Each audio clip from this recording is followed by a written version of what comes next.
Today we are drawing Forretress, the bagworm Pokémon. If you look up the word defensive in the dictionary, you will probably just find a picture of a guy crossing his arms. But if you look it up in the Pokedex, you get this. Forretress isn't a magical creature. It is a floating, heavily armored walnut with a severe case of agoraphobia. Game Freak wants us to believe this is a powerful bug in steel type, a formidable wall of defense. But let's be entirely honest with ourselves for a second. This thing has the exact same energy as that one IT guy who works exclusively in the windowless basement of your office building, and violently hisses if you try to turn on the overhead lights. It is the physical embodiment of setting your Slack status to "Do Not Disturb" permanently, and refusing to ever turn your camera on during a Zoom call. As I start blocking out the rough sketch and the basic structural shapes here, I want you to appreciate the absolute sheer laziness of this design. I spent 4 years in art school studying anatomy, lighting, dynamic perspective, just to sit here and draw a literal circle. That is all it is. A lumpy sphere.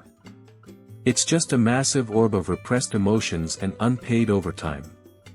I'm sketching out these completely horizontal, jagged lines that run across its body, which I guess is supposed to be where the shell splits open. It's not intimidating. It just looks like a bowling ball that survived a very toxic relationship. Anyway, let's start moving into the clean line art phase here, and talk about this absolutely unhinged Pokédex lore. Because whoever wrote these entries was completely detached from reality. According to Pokémon Crystal, Forretress is safely concealed inside its steel shell, and opening it reveals nothing but a pitch-black void. Nobody has ever seen what is actually inside this thing. Think about the biological implications of that for a second. This creature has successfully gaslit the entire scientific community for decades.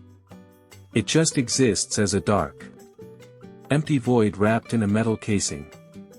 That isn't a biological organism. That is just my emotional state every time I have to check my bank account after paying taxes. But it gets worse.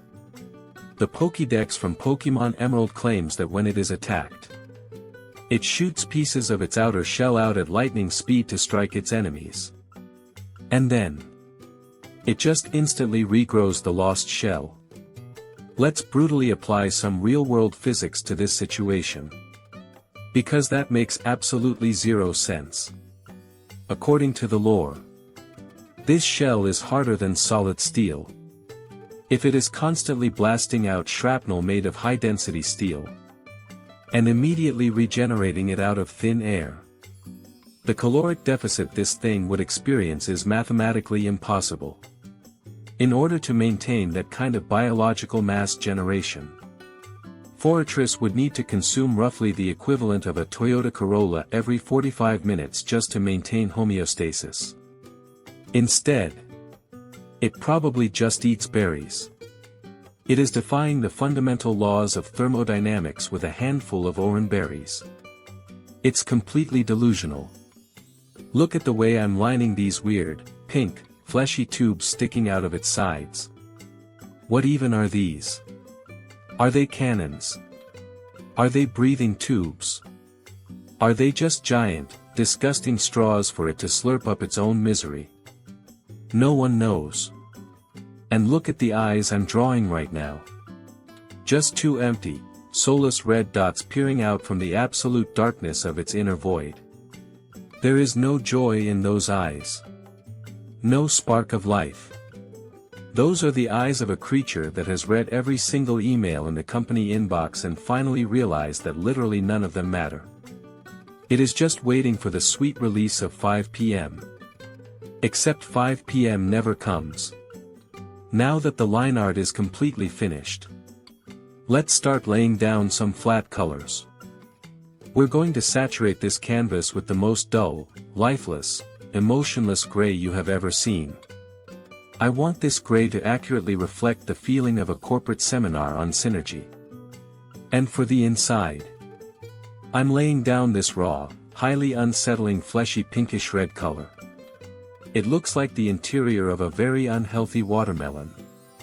Which is incredibly fitting. Because Forretress's entire existence is a structural nightmare. Let's dive into its typing and its evolution for a second. Because we need to talk about where this trauma started. It evolves from Piniko. Piniko is a literal pinecone that hangs upside down from a tree branch. And its only defense mechanism is that if someone startles it, it immediately explodes. That is its childhood. Just pure, unmedicated social anxiety. It literally detonates its own body because it can't handle a basic social interaction. Then, it hits level 31. It undergoes a supposedly magical metamorphosis. Thinking it's finally getting a promotion. Does it get therapy? Does it learn healthy coping mechanisms? Does it finally learn how to set boundaries with its toxic management? No. It just wraps itself in an impenetrable fortress of solid steel so nobody can ever touch it again. And it continues to explode when it gets stressed out. That isn't character development, bro. That is just doubling down on your own trauma. It's an evolutionary tragedy. I'm adding the shading to the metallic shell right now. Really trying to capture the cold, industrial isolation of its life choices. Because let's look at its typing.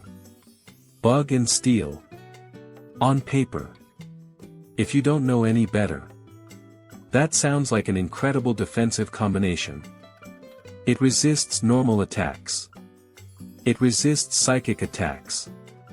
It's completely immune to poison. But in reality, it is a massive liability. Because it has a 4 times weakness to fire. Think about the day-to-day anxiety of living with a 4 times weakness to basic combustion. Your massive, impenetrable emotional walls are great until someone accidentally leaves the space heater on too long in the office. A light sunburn isn't just an inconvenience for Forretress. It's a localized apocalypse. If a level 5 Charmander sneezes in its general direction, this heavily armored tank is instantly liquefied into a puddle of molten regret. It goes straight from being a hardened veteran of war to a pool of hot soup in less than 3 seconds. All that steel. All those walls. Completely invalidated by a camping stove. I'm blending the dark shadows inside the crack now. Making the void look as deep and uninviting as possible. Because as we move into the final detailing phase, laying down the highlights, the rim lighting, and the background work, we need to talk about the harsh reality of actually using this thing in a competitive Pokémon battle. Because Forretress does not get to be the hero. It does not get the glory. It does not get to sweep the enemy team. And it certainly does not get any respect. In the competitive meta, Forretress has exactly one job. It is a hazard setter.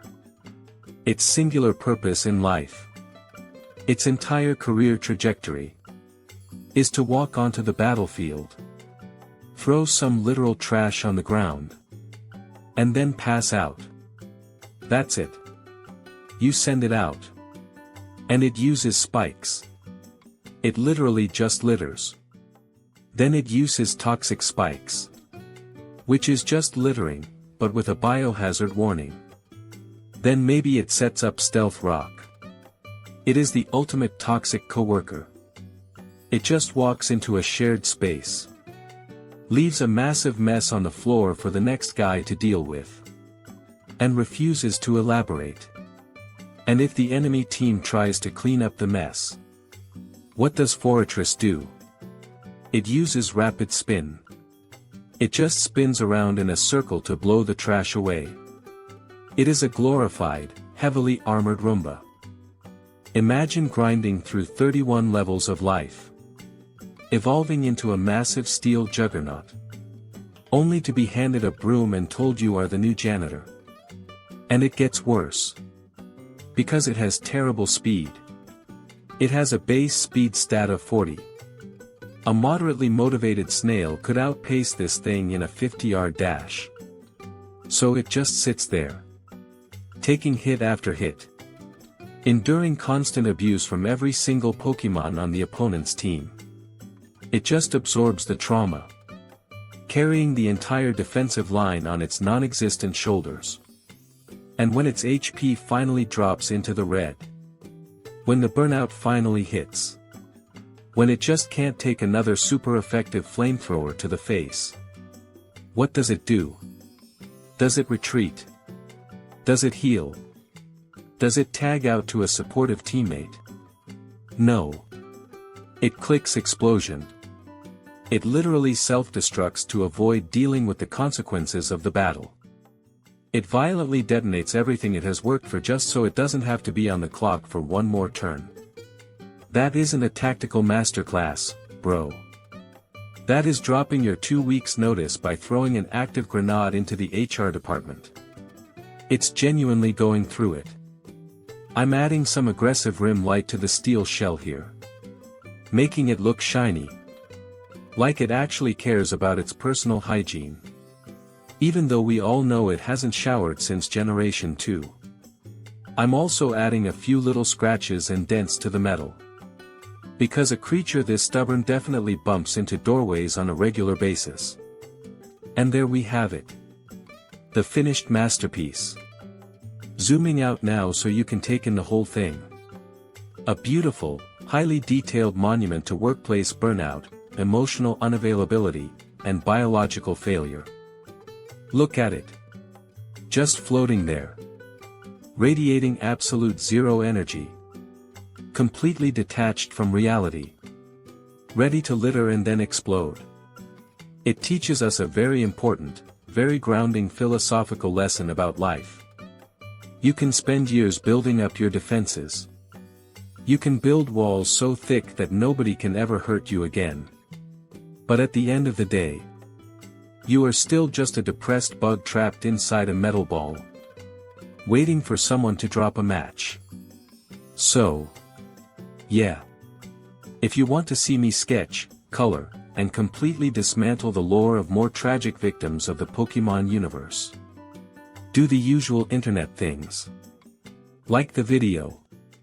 Drop a comment if you've ever felt like setting up toxic spikes in your own office. And subscribe if you feel like it. Or don't. I'm going to go hide inside a dark closet and refuse to answer my emails for the next 48 hours. Goodbye.